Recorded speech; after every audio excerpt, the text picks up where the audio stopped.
The year was 2347, and humanity had been part of the Galactic Concord for only 18 years, which made them the youngest species in the Alliance by far. And every other race looked down on them like they were nothing more than children playing at space.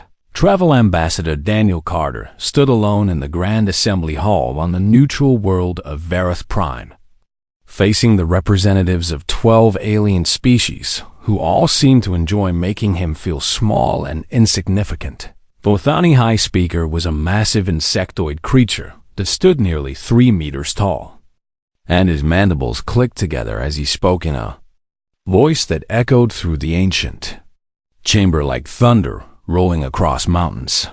Earth will surrender its outer colonies in the Kepler belt.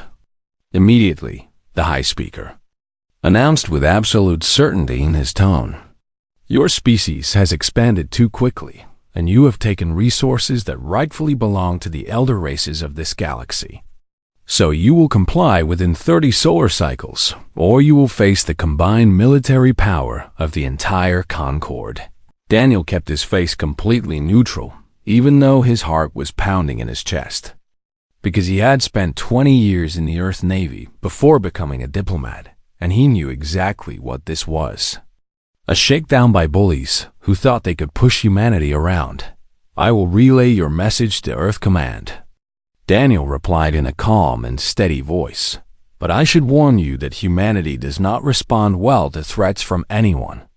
Laughter erupted throughout the assembly hall as dozens of alien delegates found his words amusing beyond measure. The Cathari representative was a serpentine creature covered in iridescent scales that shimmered under the lights, and she hissed with obvious amusement as she slithered forward to speak. "What exactly will you do about it, little human?" she asked mockingly. "Your entire fleet consists of perhaps 40 combat vessels, while the Concord commands thousands upon thousands of warships. So please tell us what you think you can possibly do against such overwhelming force."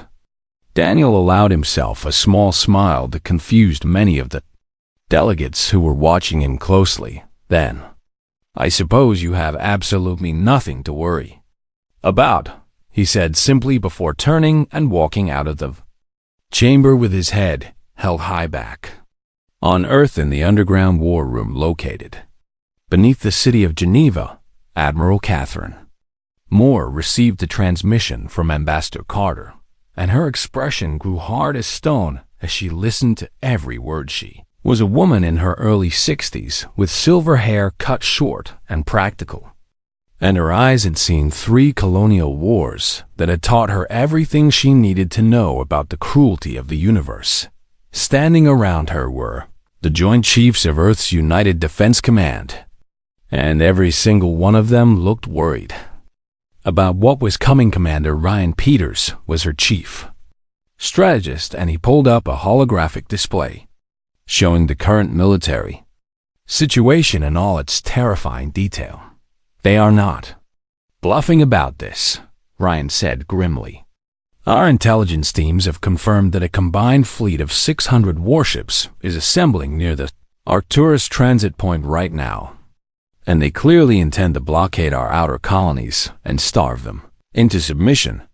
Catherine studied the holographic display with careful attention, noting the positions of every human ship and station in the Region 43. Combat vessels was all they had, at least as far as the galaxy knew about, and that number seemed pathetically small against 600 enemy warships. But the aliens had made one critical error in their calculations. They had based their entire assessment on what humanity had chosen to show them over the past 18 years. "It is time," Catherine said quietly, but with absolute authority in her voice. "Activate Project Hurricane immediately, deep within the asteroid belt in a location that appeared on no official maps." There was a hollowed-out rock designated as Installation Omega that contained humanity's greatest secret. For 15 years, the most brilliant engineers and scientists on Earth had worked there in complete secrecy, and they had focused all their genius on answering one terrible question: What would humanity do if it ever had to fight the entire galaxy at once? The answer to that question was the Hurricane-class battleship Lieutenant Commander Samantha Lewis stood on the bridge of the newly commissioned vessel as its systems powered up for the very first time. And she felt the ship come alive around her like a sleeping giant finally waking from a long slumber. The ship was unlike anything the galaxy had ever seen or even imagined, stretching 3 kilometers from bow to stern and bristling with weapons that would make alien admirals weep with despair if they ever learned about them. At its heart was a revolutionary fusion antimatter hybrid power core that generated more energy than some small stars. All stations are reporting ready for operations, announced Lieutenant Nathan Bradley from his position at the executive officer's station. The ship is yours to command. Samantha looked around the bridge at her crew, seeing a mixture of excitement and nervousness on their faces that perfectly matched what she was feeling in her own heart. She was only 34 years old, making her the youngest battleship commander in the history of Earth's Navy. But she had been chosen specifically because she had graduated first in her class in tactical warfare, and because she had a mind that could process combat situations faster than anyone else. What is her name? Nathan asked as he moved to stand beside her at the command station. Samantha touched the captain's console where the official designation glowed in soft blue letters. Ed's Tempest. Hull number HC001. Her name is Tempest, Samantha said, with pride swelling in her chest. And we are about to live up to that name in ways the galaxy cannot possibly imagine.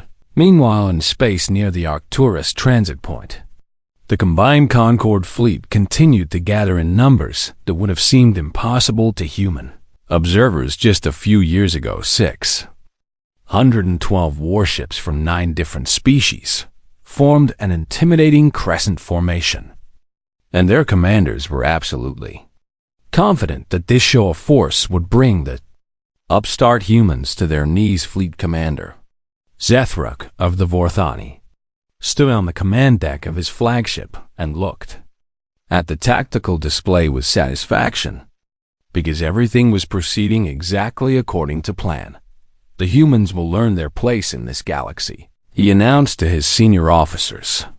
They will learn that younger species must bow to their elders, and they will learn this lesson through pain and fear if necessary. His officers clicked their mandibles in agreement, already imagining the glory that would come from humbling humanity.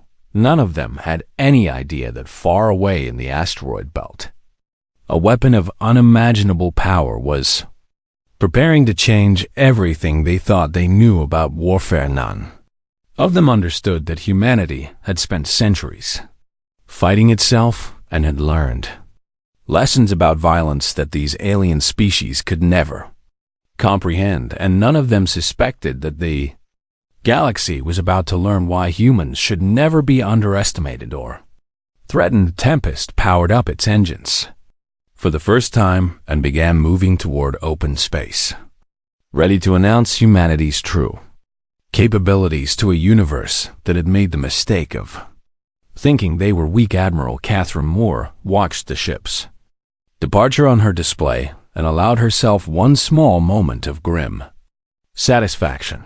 Let them come, she whispered to herself. Let them see what happens when you threaten humanity's children. The Concorde fleet arrived at humanity's outer colony of New Valentia exactly on schedule, and the sight of 600 warships blocking out the stars would have terrified anyone who witnessed it. 3 million human colonists lived and worked on the orbital stations around New Valentia, and they watched the alien armada approach with growing fear in their hearts. Fleet Commander Zethrak stood on his flagship's command deck with his compound eyes scanning the tactical display, and he felt nothing but contempt for the pathetic human defensive force that had gathered to oppose him. The humans had sent only 12 frigates and a handful of support vessels, which was exactly the kind of weak response he had expected from such a young and foolish species. Open a communication channel to the human commander, Zethrak ordered his communications officer. The face that appeared on his view screen belonged to Captain Gregory Palmer, a middle-aged man with a weathered face and surprisingly calm eyes that showed no fear whatsoever. "Commander Zethrak," Gregory said in a pleasant tone that seemed completely inappropriate for the situation. "I have been expecting you to arrive. You are completely outmatched in this engagement." Zethrak replied with obvious impatience. "Order your ships to stand down immediately and surrender the colony to Concord Control, because no one needs to die here today." Gregory actually smiled at those words, which confused Zethrak greatly, because humans were supposed to be afraid when facing overwhelming force. "That is very considerate of you to offer," Gregory said. "But I am afraid I have orders to decline your generous proposal." Zethrak's mandibles clicked together in irritation at this foolish, human stubborn attitude. "You cannot possibly believe you can win this fight," he said with growing anger. "My fleet will reduce your tiny vessels to atoms floating in the void." "Perhaps that is true," Gregory acknowledged with a slight nod. "But you should understand that my orders are not to win this battle." "Then what are your orders?" Gregory's smile grew wider as he answered. "My orders are to delay you." "Delay us for what purpose?" Zethrak demanded. Answer came not from Gregory, but from the sudden screaming of alarms across every ship in the Concord fleet. Sensor officers on hundreds of vessels began shouting frantic reports in a dozen different languages. But they were all saying the same impossible thing. Something enormous was emerging from hyperspace directly behind the Concord. Formation the Tempest dropped out of faster-than-light travel with a brilliant flash of displaced energy that registered on sensors across the entire star. System 3 kilometers of angular and aggressive human engineering materialized in space where nothing had existed just moments before. And the sight of it made veteran alien commanders gasp in shock on the Vorthani flagship. Zethrak stared at his tactical display with his mandibles hanging open in disbelief. "What in the name of the ancestors is that thing?" he demanded. His sensor officer's voice trembled as he responded. "It is an unknown vessel of human origin, Commander. But the configuration matches nothing in our databases, and it is larger than any ship in our entire fleet combined." "That is impossible," Zethrak insisted. "The humans have no ships of that size. The power readings from that vessel are beyond anything we have ever recorded." The sensor officer continued with growing panic in his voice. "Our instruments cannot even properly measure its output on the Tempest Bridge." Commander Samantha Lewis studied the enemy formation with cold and calculating eyes, running through tactical scenarios in her mind with lightning speed. 600 ships was a lot of enemies to face, and by any conventional measure the odds were completely overwhelming against her. But the Tempest was not a conventional ship by any definition. "Commander," Nathan said from his station, "the Vorthani flagship is attempting to hail us. Put the transmission through to the main screen." Zethrak's insectoid face appeared before her, and Samantha noticed something in his compound eyes that she had never seen in any Vorthani before. Uncertainty, and perhaps even the beginning of fear.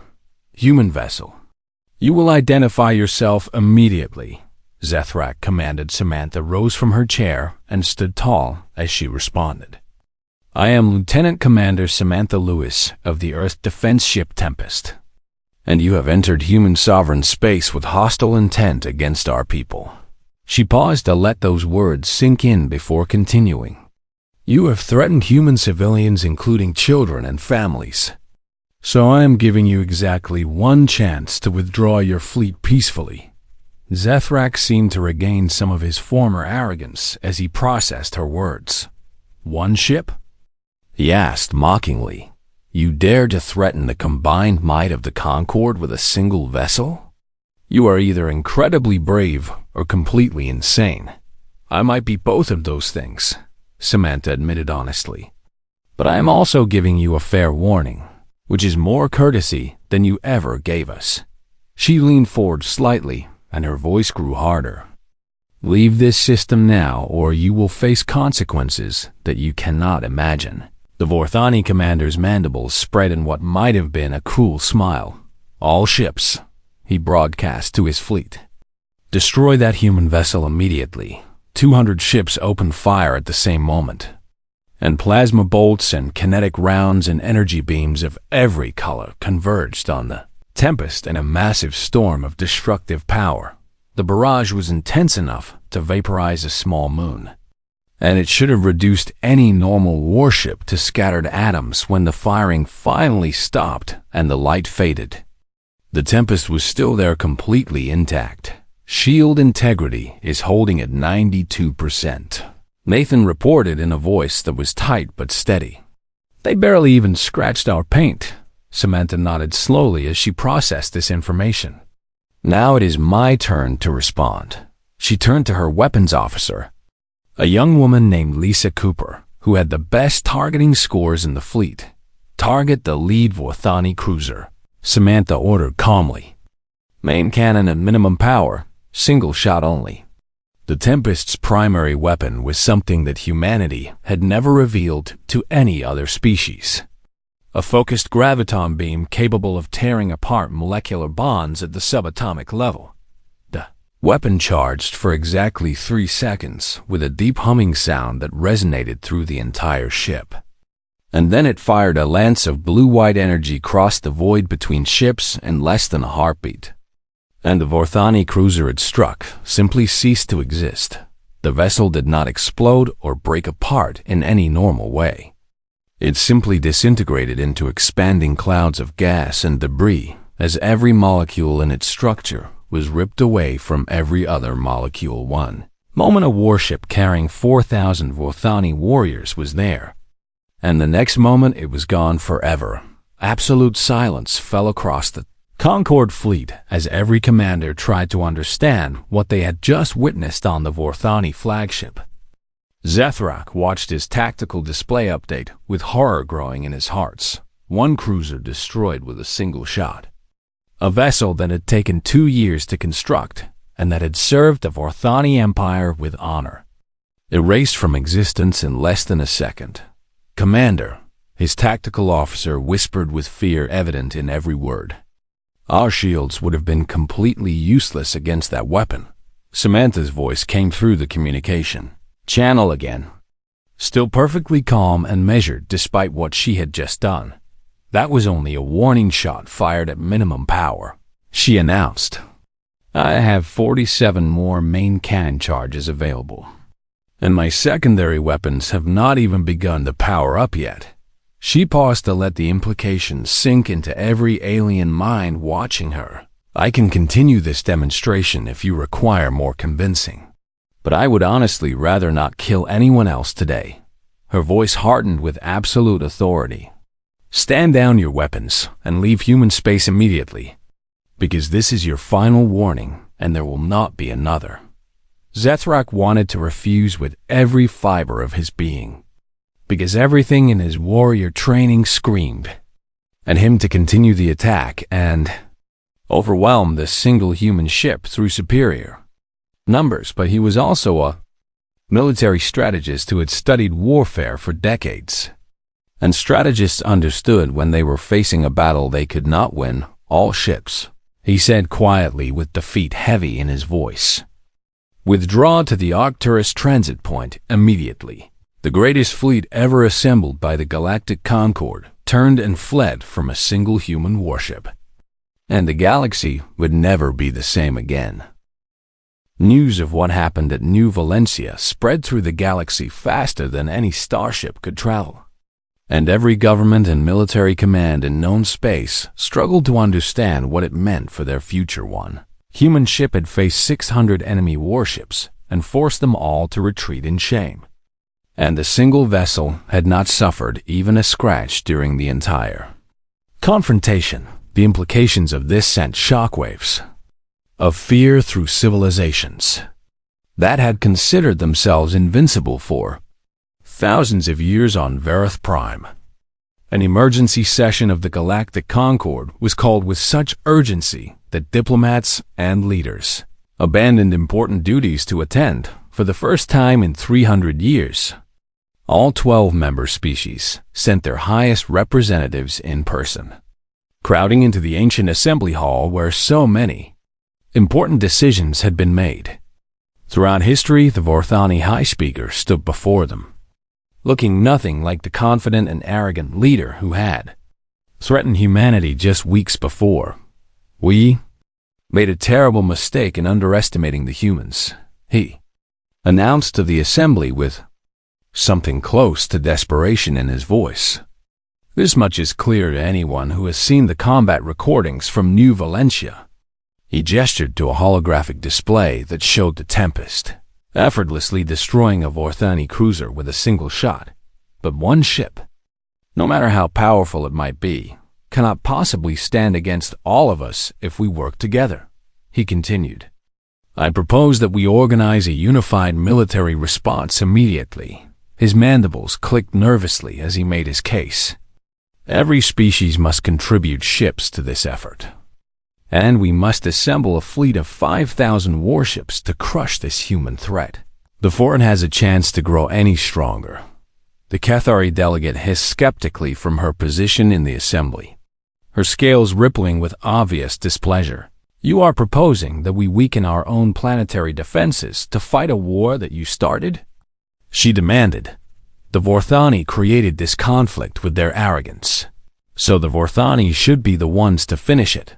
This is not simply a Vorthani problem anymore."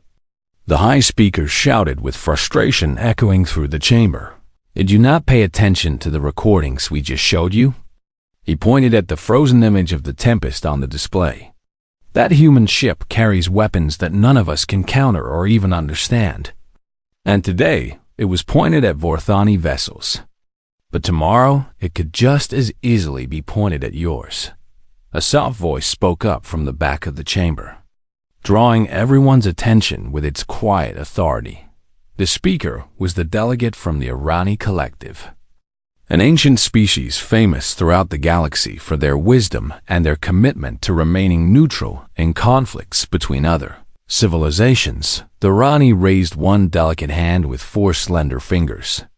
"Perhaps we should ask ourselves a different question than the one being debated here." Every eye in the chamber turned to focus on the elderly Irani as he continued speaking. "Instead of asking how we can destroy this human ship, perhaps we should ask why we made it necessary for the humans to build such a weapon in the first place." Uncomfortable silence fell over the assembly as the Irani's words sank in. "The humans came to join us 18 years ago," the Irani continued in his gentle but penetrating voice. "They came to us in peace, seeking trade and knowledge and friendship with the elder races of the galaxy."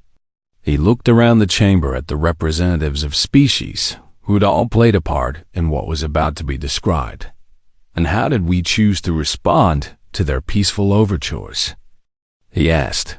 "We mocked them constantly for being young and inexperienced. We cheated them in every trade agreement we made. We claimed their resources as our own without any justification. And we treated them like primitives who existed only to be exploited." The Irani shook his head slowly with obvious sadness. "Is it really any wonder that they chose to build weapons in secret? Is it truly surprising that they decided to protect themselves from civilizations that treated them with such contempt?" The Cathari delegate shifted uncomfortably before responding. "They violated Concord regulations by constructing military vessels without proper disclosure to the assembly. Regulations that were specifically designed to keep younger species weak and dependent on their elders," the Irani replied without hesitation. "Regulations that exist only to preserve the power of races who reached the stars before others did." He looked directly at the Cathari as he finished his point. "The humans saw through our hypocrisy from the very beginning, and they simply chose not to become victims of it." Meanwhile, back on Earth, Admiral Catherine Moore met with Commander Samantha Lewis in a secure briefing room deep beneath the surface. The younger woman looked exhausted from 2 weeks of continuous patrol operations along the border, serving as a visible reminder to the galaxy that the Tempest was always watching. The Concord is currently debating whether to launch a unified military response against us, Catherine informed her. Intelligence suggests they are considering a fleet of up to 5,000 warships. Samantha absorbed this troubling information while keeping her expression carefully neutral. Can the Tempest handle that many enemies at once? She asked. Probably not by itself, Catherine admitted. But the Tempest is no longer the only ship of its kind. She activated a holographic display showing the locations of Earth's hidden shipyards scattered throughout the solar system. Hull numbers HCO02 through HCO12 are completing their final construction phases as we speak, Catherine explained with obvious pride. The Cyclone, the Typhoon, the Monsoon, and 9 other Hurricane-class battleships will be fully operational within 6 months. Will 12 ships be enough to protect humanity? Samantha asked. Catherine smiled grimly at the question. I sincerely hope we never have to find out the answer to that. But if we do need to fight, we will be ready, far away on the independent world of Dasara, which had never joined the Galactic Concord. A young Orani scientist named Kelveth studied the sensor data from the Battle of New Valentia with growing fascination. He had dedicated his entire life to understanding the fundamental forces of the universe.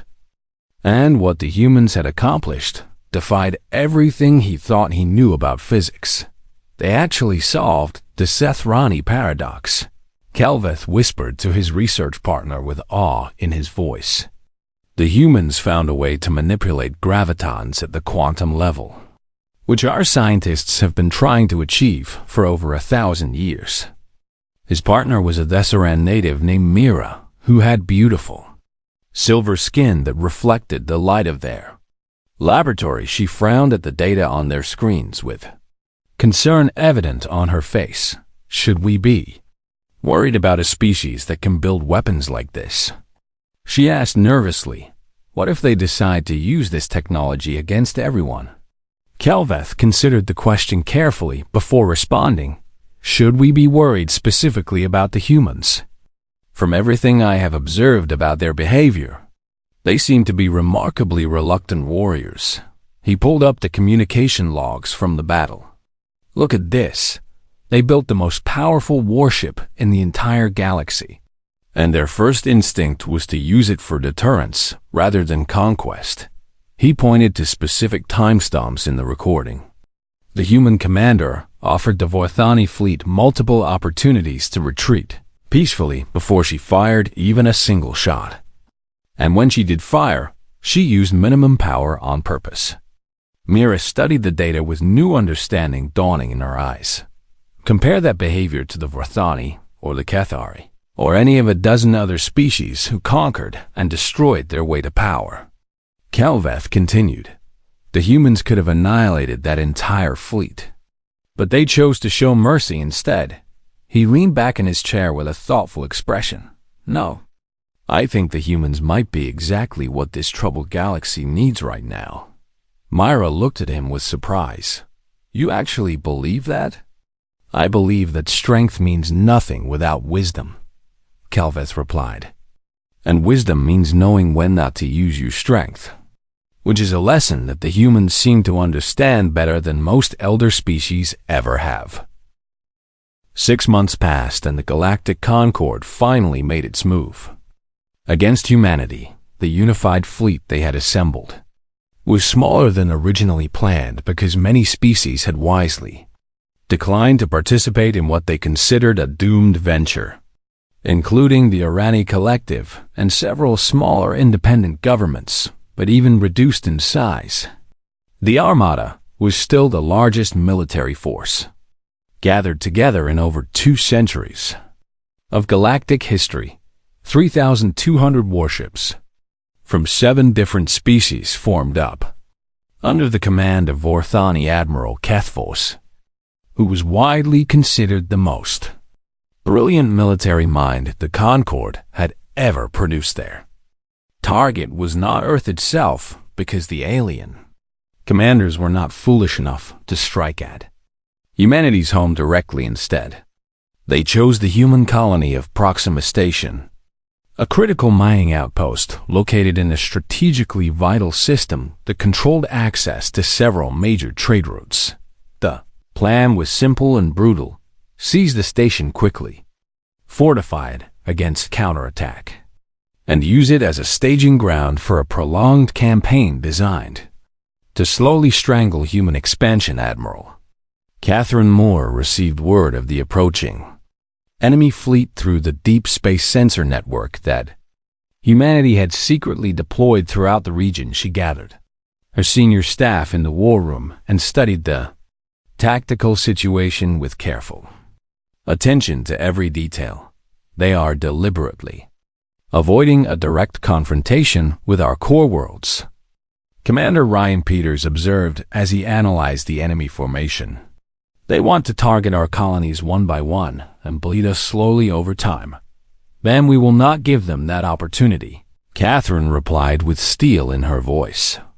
Samantha, you will take first battle group to intercept them at Proxima immediately. She pulled up the deployment roster, showing the ships available for the mission. 5 Hurricane-class battleships should be sufficient to handle this threat. Commander Samantha Lewis studied the numbers with a frown. 5 ships against 3,200 enemies is even worse odds than we faced at New Valentia. Do you believe your ships can handle it? Catherine asked directly. Samantha thought about her crew and the incredible weapons at her command.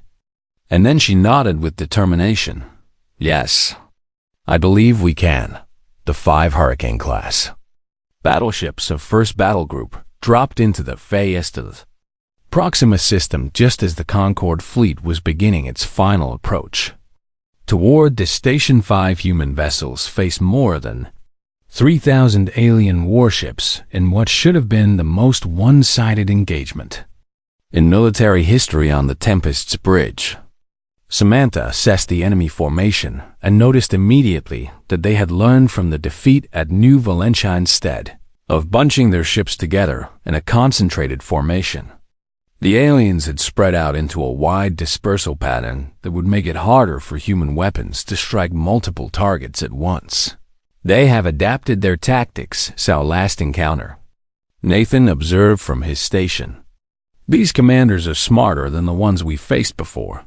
They are not smart enough, Samantha replied confidently. She opened a communication channel to the other ships in her battle group. All vessels, form up on my position immediately, because we are going straight through the center of their formation. Captain Derek Adams on the Cyclone responded with obvious concern in his voice. Straight through them? Samantha, that is more than 3,000 ships we are talking about, and we have combined firepower equivalent to 10 times that number. Samantha replied firmly. Trust your ships and trust your crews, because we did not build these vessels to run away from a fight. She took a deep breath before giving the order that would begin the battle. Formation Hurricane. All ships execute now. What happened next would later be recorded by historians as the most devastating naval engagement in the entire history of the galaxy. The 5 human battleships accelerated directly into the heart of the Concorde fleet with their weapons blazing in every direction at once. Graviton beams carved through enemy vessels like hot knives cutting through soft butter, leaving nothing behind but expanding clouds of debris. Point defense systems tracked and destroyed incoming fire with mechanical precision that no organic gunner could ever match. Shield generators absorbed hits from weapons that would have instantly annihilated any conventional warship ever built on the Vothani flagship. Admiral Kethvos watched his fleet dying around him and experienced something he had never felt in 40 years of distinguished military service. Complete and utter helplessness. Concentrate all fire on the lead human vessel, he commanded desperately. All ships in range must focus everything they have on that single target. 800 warships turned their weapons toward the Tempest and opened fire simultaneously in the greatest barrage of destructive energy ever unleashed in a single moment. For several long seconds, the human Battleship disappeared completely inside a maelstrom of plasma and projectiles and energy beams when the firing finally stopped. The Tempest was still there. Her shields were stressed and flickering at 50% capacity. But the ship remained intact and completely functional, and now she was angry. "They want to play rough with us," Samantha said quietly with cold fury in her voice. "Weapons officer, deploy the secondary swarm immediately." Panels along the Tempest's hull slid open, and 300 autonomous combat drones poured out into space. Like a cloud of angry hornets, each drone was small and incredibly agile. Armed with miniaturized versions of the graviton beam weapon that could still punch through any shield the aliens possessed, drones spread throughout the enemy fleet like a plague of mechanical death, striking from unexpected angles that the alien gunners could never anticipate. They overwhelmed point defense systems that were designed to track larger targets, and they crippled ship after ship with surgical precision. The battle raged for 2 hours as the human battleships carved their way through the largest fleet the galaxy had ever assembled. When it was finally over, the Concorde had lost 1,800 vessels with all hands. Aboard, Admiral Kethvos ordered a general retreat to save what remained of his shattered armada. But the human drones pursued them relentlessly and destroyed another 400 ships before the survivors could reach the hyperspace transit point. Samantha stood on her bridge and surveyed the field of debris that stretched across thousands of kilometers of space. Somewhere in that wreckage were the remains of hundreds of thousands of sentient beings who had been alive just hours before her. Hands were trembling slightly as the reality of what she had done began to sink into her mind. "Commander?" Nathan's voice was gentle with concern. "Are you feeling all right?" "No," Samantha admitted honestly, with pain evident in every word. "I do not think I am anywhere close to all right." She turned to face her executive officer with haunted eyes. "We won this battle completely and totally, and I should feel proud of what we accomplished here today." Her voice dropped to barely more than a whisper. "But I hate everything about what just happened." Nathan moved closer and spoke with compassion. "They gave us absolutely no choice in this matter." "I know that is true," Samantha replied. "And that knowledge is exactly what makes this so much worse." She straightened in her command chair and forced her emotions back under control with visible effort. "Open a secure channel to Earth Command," she ordered. "Inform Admiral Moore that Proxima Station is secure and that the enemy fleet has been destroyed."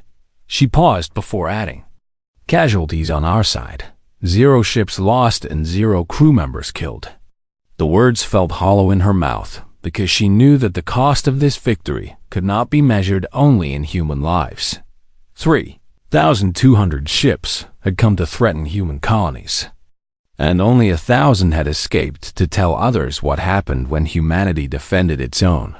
The galaxy would remember this day for a very long time, and Samantha would remember it in her nightmares for even longer.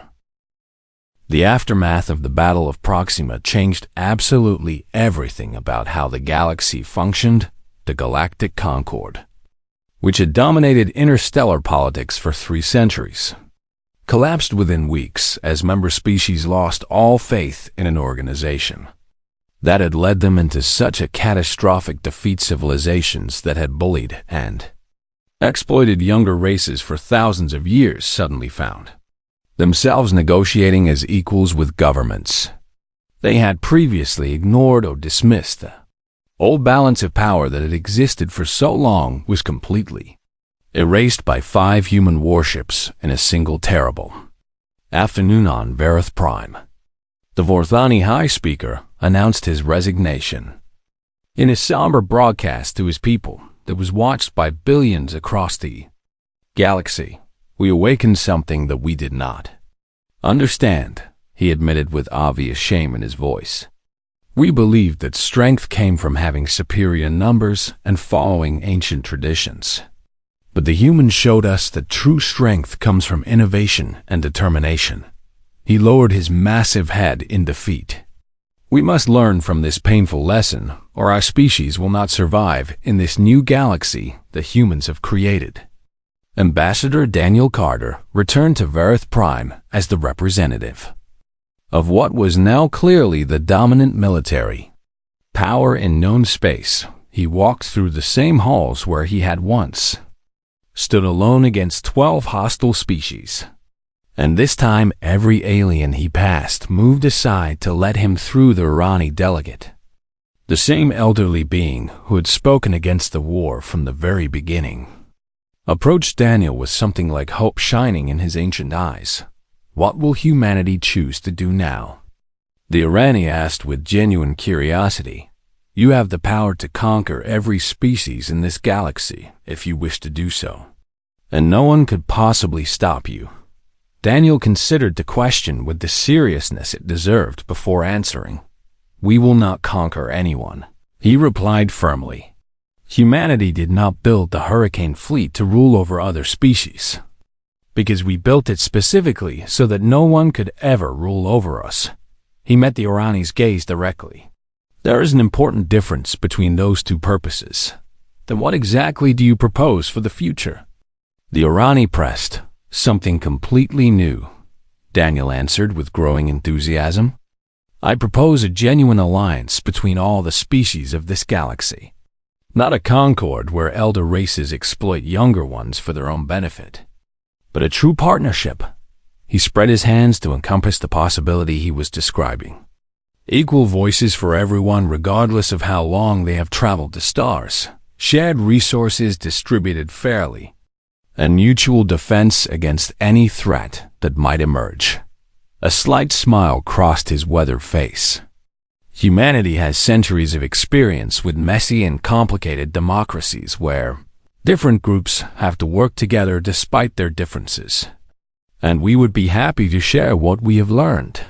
The Irani nodded slowly with approval evident in his expression. That sounds like wisdom speaking through you. Back on Earth, the Hurricane-class battleships returned to their hidden dockyards, having accomplished their mission of protecting humanity from those who wished to harm them. Commander Samantha Lewis stood alone on the observation deck of the Tempest, watching the stars and thinking about everything that had happened. In the past months, Admiral Catherine Moore found her there and stood beside her in comfortable silence for several minutes before speaking. You are troubled by what we had to do, Catherine observed quietly. We killed hundreds of thousands of people, Samantha replied without looking away from the stars. Even though they started the conflict, and even though we had no other choice, we still killed so many. Yes, we did, Catherine acknowledged without any attempt at evasion or justification. And we may have to do something similar again someday, if other species threaten our people. She turned to face the younger woman directly. That is the burden that comes with having great power. And it is not enough to simply be strong. Her voice softened slightly. You have to find a way to live with what that strength costs you and everyone around you. Samantha finally met Catherine's eyes. Do you believe we did the right thing? Catherine was silent for a long moment while she considered her. Answer carefully. I believe we did what was necessary to protect innocent people, she finally said. Whether it was truly right in some deeper moral sense is a question that history will have to judge. She placed a comforting hand on Samantha's shoulder. All we can do now is try to build something better from the ashes of what had to be destroyed. Across the galaxy, a new era was beginning to take shape as species that had been enemies for centuries began reaching out to each other.